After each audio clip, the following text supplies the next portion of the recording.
News में मैं हूं आपके साथ शिवानी। चले रुक करते हैं आज की बड़ी खबरों पर। कोई करता है खबरों से आगे रहने का वादा, कोई करता है तेज रफ्तार का दावा, फिर भी क्यों दब जाती है सही खबर? ना वादा ना दावा। नमस्कार, देख रहे हैं हरिद्वार न्यूज। जैसे कि मैं लगातार हैदराबाद में जितने भी पंचायत है सभी तरह मैं दिखा रहा हूँ। देख पा रहे हैं कार्यालय पे कितनी ज़्यादा भीड़ है। लोगों की भारी जो है उम्मीदवार जो है मनवर हसन जी, भारी यहाँ पे जो है समर्थन उनको मिलने जा रहा है। और इस बार लग रहा है प्रधान पद के जो भावी उम्मीदवार आरजू जी हैं और उसको भारी से भारी बहुमत मिलने जा रहा है। पहले जानने की कोशिश कर लेते हैं। मनवर जी, ये बताइए आप लोग चुनाव क्यों लड़ना चाहते हैं, उद्देश्य क्या है? मेरा हमेशा एक ही उद्देश्य रहा है, वो है गांव का विकास। हमारा उत्तराखंड में सबसे पिछड़ा हुआ गांव है दादूपुर गोविंदपुर। यहाँ सड़कों की बड़ी हालत ख़राब है और बिजली की व्यवस्था, नाली की व्यवस्था, बहुत सारी व्यवस्थाएं इतनी ज़्यादा ख़राब है। और जबकि सिडकुल हमारे 1 किलोमीटर के दायरे में आता है, ना तो कोई सिडकुल ने, जितनी कंपनियाँ हैं उन्होंने कोई ध्यान दिया, और ना ही आने जो हमारे से आज तक पहले प्रधान गए हैं उन्होंने भी कभी कोई गांव पे ध्यान नहीं दिया। मेरे मन में बस एक ही पीड़ा है कि हमारे गांव का विकास हो, और ये मेरी पूरी दिल से भावना है कि इस गांव को हमें मिलकर के सभी गांव के सहयोग से, और मैं सब गांव की जनता से अपील करता हूं कि जो आपको ऐसा लगे आपका मतदान के जो आपको गांव के अंदर विकास करवा सके, तो मेरी जनता से यही हाथ जोड़ के अपील है कि आरजू और मनवर हसन ही एक ऐसे कैंडिडेट हैं यहाँ पे जो इस गांव का भला कर सकते हैं। अभी थोड़े दिन पहले मेरे एक दोस्त है इमरान, मैंने उनसे अपने गांव दादूपुर गोविंदपुर के लिए 1 बीघा ज़मीन दान कराई हमने पानी की टंकी के लिए।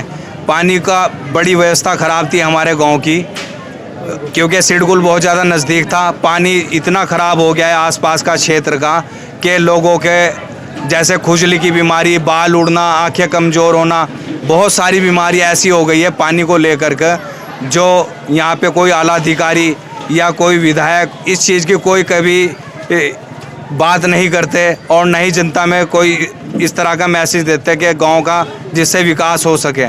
इस चीज़ को देख करके मेरे मन में बड़ी पीड़ा हुई। मैंने अपने मित्र से, अपने दोस्त से कह करके 1 बीघा ज़मीन दान कराई दादूपुर गोविंदपुर के लिए, और तब जा कर के यहाँ पानी की टंकी लगी है, और 3-4 महीने में अब ये टंकी चालू हो जाएगी, तब जाके गांव की जनता को राहत मिलेगी।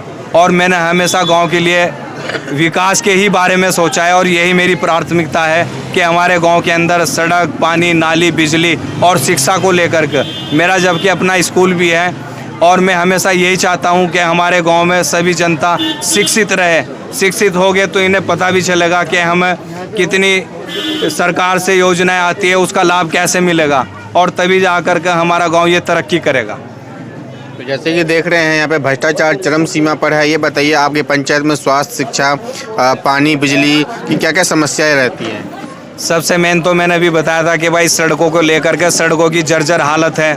कोई भी विधायक या कोई भी MP या कोई किसी भी कोटे से हमारे गांव में या सिडकुल, जबकि सिडकुल में ये होता है जितनी भी कंपनियां होती है उसमें 10% या 15% गांव के विकास के लिए होता है।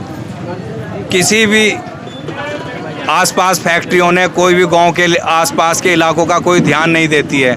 जबकि सिडकुल बनने के साथ साथ नरेंद्र दत्त तिवारी जी ने जब ये सिडकुल डेवलप कराया था, ये एक एग्रीमेंट हुआ था कि हमारे आसपास के सभी गांवों को डेवलप किया जाएगा, लेकिन आज तक आसपास के कोई भी गांव को कोई भी कंपनी 10% या 5% ऐसा नहीं कर पाई जिससे इन गांव का आसपास के विकास हो सके। तो देख पा रहे हैं मनवर जी का साफ साफ कहना है भ्रष्टाचार चरम सीमा पर है। सड़कें हो या नाली, बिजली हो या पानी, किसी भी तरीके से यहाँ जनता को प्रॉपर तरीके से नहीं दिया गया है। जनता यहाँ पर देख पा रहे हैं कितने आक्रोश में है, और सभी जनता यहाँ परेशान है। स्ट्रीट लाइट, पोलों पे स्ट्रीट लाइट्स नहीं है जिनका कहीं सारा फंड आता है। स्ट्रीट लाइट्स अभी तक नहीं लगा, सिक्योरिटी कैमरे नहीं लगे। क्या कारण है? पैसे उठ जाते हैं कागजों पे।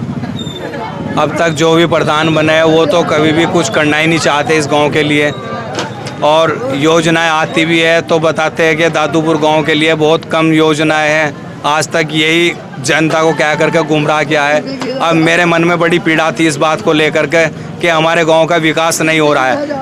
मैं सिर्फ जनता का, अपने गांव का विकास करने के लिए ही खड़ा हूं और मेरा सिर्फ यही मुद्दा है। सभी ग्रामवासियों से हाथ जोड़ के मेरी रिक्वेस्ट है कि इस बार एक बार मुझे मौका दे के देखे हमारे दादूपुर गोविंदपुर के लिए, तो मैं उत्तराखंड के इतिहास में इस दादूपुर गोविंदपुर का नाम लिखवा दूंगा विकास के नाम पर।